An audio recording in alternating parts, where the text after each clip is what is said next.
بسم اللہ الرحمن الرحیم۔ میں ہوں خرم ناصر مدنی۔ قرآن سیریز کے لیسن 63 میں خوش آمدید۔ ناظرین کرام، ہمارا آج کا سبق سورہ بقرہ کی آیت نمبر 145 سے 147 تک ہوگا،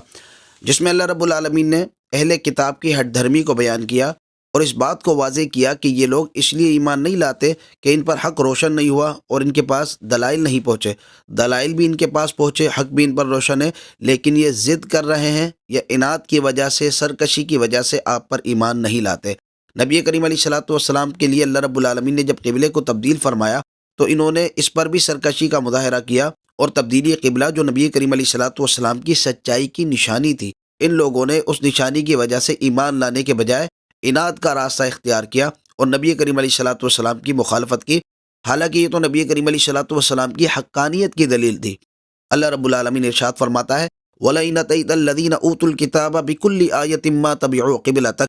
اور اگر تم ان کتابیوں کے پاس ہر نشانی لے آؤ تو بھی وہ تمہارے قبلے کی پیروی نہ کریں گے، یعنی یہ کبھی بھی نہیں مانیں گے، کیونکہ یہ دلائل سے تو ماننے والے ہیں ہی نہیں، یہ تو سرکشی کر رہے ہیں، یہ تو اناد پر اترے ہوئے ہیں۔ ایسے لوگ دلائل یا نشانیاں دیکھ کر نہیں مانتے۔ اللہ رب العالمین نے فرمایا وَمَا أَنْتَ بِتَابِعٍ قِبْلَتَهُمْ، اور نہ تم ان کے قبلے کی پیروی کرو، یعنی اب ہمیشہ ہمیشہ تمہارا قبلہ خانہ کعبہ ہی رہے گا، اب کبھی بھی مسجد اقصیٰ کو دوبارہ سے تمہارا قبلہ نہیں بنایا جائے گا۔ لہذا ان کی چاہت کی وجہ سے یا ان کی خواہش کی وجہ سے کسی بھی مسلمان کے لیے جائز نہیں ہے کہ وہ مسجد اقصیٰ کی طرف رخ کر کے نماز پڑھے اور خانہ کعبہ کو چھوڑ دیں۔ اللہ رب العالمین نے فرمایا وَلَئِنِ اتَّبَعْتَ أَهْوَاءَهُم مِّن بَعْدِ مَا جَاءَكَ مِنَ الْعِلْمِ إِنَّكَ إِذًا لَّمِنَ الظَّالِمِينَ، اور اے سننے والے، اگر تیرے پاس علم آ جانے کے بعد تو ان کی خواہشوں پر چلا تو اس وقت تو ضرور زیادتی کرنے والا ہوگا، یعنی اس وقت تو ہی قصوروار ہوگا کہ تیرے پاس علم آ گیا کہ خانہ کعبہ کو قبلہ بنا دیا گیا، اب کبھی بھی مسجد اقصیٰ قبلہ نہیں بن سکتی۔ اس کے باوجود تو یہود و نصارہ کی خواہش کو پورا کرتے ہوئے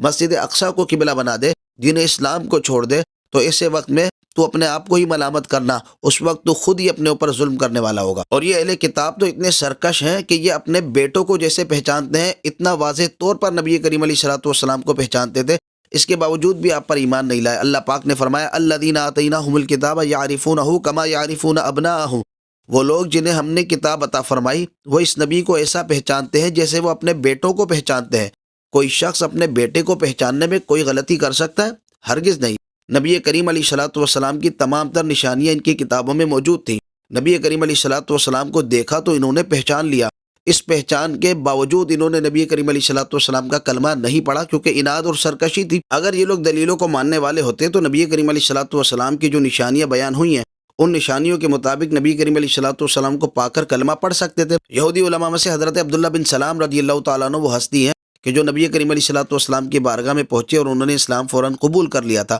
حضرت عمر فاروق اعظم رضی اللہ تعالیٰ عنہ نے اس آیت کے متعلق ان سے پوچھا کہ اللہ پاک نے یہ جو فرمایا کہ یہ نبی کریم علیہ الصلوۃ والسلام کو ایسے پہچانتے ہیں جیسے اپنے بیٹوں کو پہچانتے ہیں، تو اس کا کیا مطلب ہے؟ فرمایا اے عمر، جب میں نے نبی کریم علیہ الصلوۃ والسلام کو دیکھا تو بغیر شک و شبے کے فوراً پہچان لیا، اور میرا حضور علیہ الصلوۃ والسلام کو پہچاننا اپنے بیٹوں کو پہچاننے سے زیادہ کامل اور مکمل تھا۔ تو انہوں نے کہا کہ نبی کریم علیہ الصلوۃ والسلام کے اوصاف تو اللہ رب العالمین نے ہمیں بتائے ہیں، اور جہاں تک بیٹے کو بیٹا سمجھنا ہے یہ ہماری عورتوں کے بیان پر موقوف ہے، یعنی وہ یہ کہہ رہے تھے کہ نبی کریم علیہ الصلوۃ والسلام کی پہچان اللہ نے ہمیں کروائی ہے اور بیٹوں کی پہچان عورتوں نے ہمیں کروائی ہے کہ یہ ہمارے بیٹے ہیں، تو عورتوں کے بیان سے زیادہ اللہ رب العالمین کا بیان قابل اعتماد ہے۔ اسی لیے عبداللہ بن سلام رضی اللہ تعالیٰ عنہ نے کہا کہ نبی کریم علیہ الصلوۃ والسلام کو پہچاننا میرے لیے اپنے بیٹوں کو پہچاننے سے زیادہ کامل اور مکمل تھا۔ جب حضرت عمر فاروق اعظم رضی اللہ تعالیٰ عنہ نے ان کا یہ جواب سنا تو محبت سے ان کا ماتھا چوم لیا۔ جب اہل کتاب کے اہل علم لوگ نبی کریم علیہ الصلوۃ والسلام کو پہچاننے کے باوجود ایمان نہیں لاتے تھے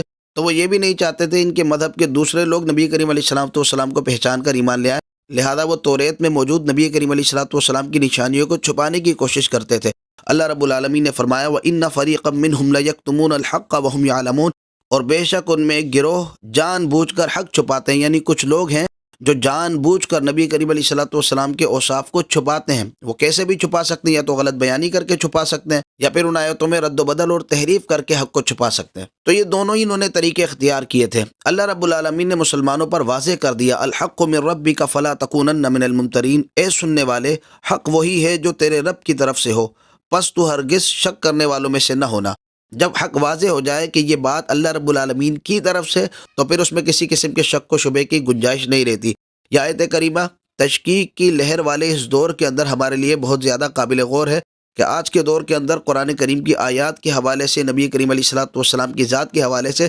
طرح طرح کے اشکالات پیش کر کے مسلمانوں کے اندر تردد اور شک پیدا کرنے کی کوشش کی جاتی ہے۔ لہذا مسلمانوں کو چاہیے، اسلامی شریعت نے ہمیں جس طرح حق واضح کیا ہے ہم اسی طریقے سے اس پر ایمان لائیں، شک ڈالنے والوں کی باتوں میں نہ آئیں۔ اللہ رب العالمین جو کچھ ہم نے سنا اسے یاد رکھنے، عمل کرنے، آگے پہنچانے کی توفیق عطا فرمائے۔ السلام علیکم ورحمۃ اللہ وبرکاتہ۔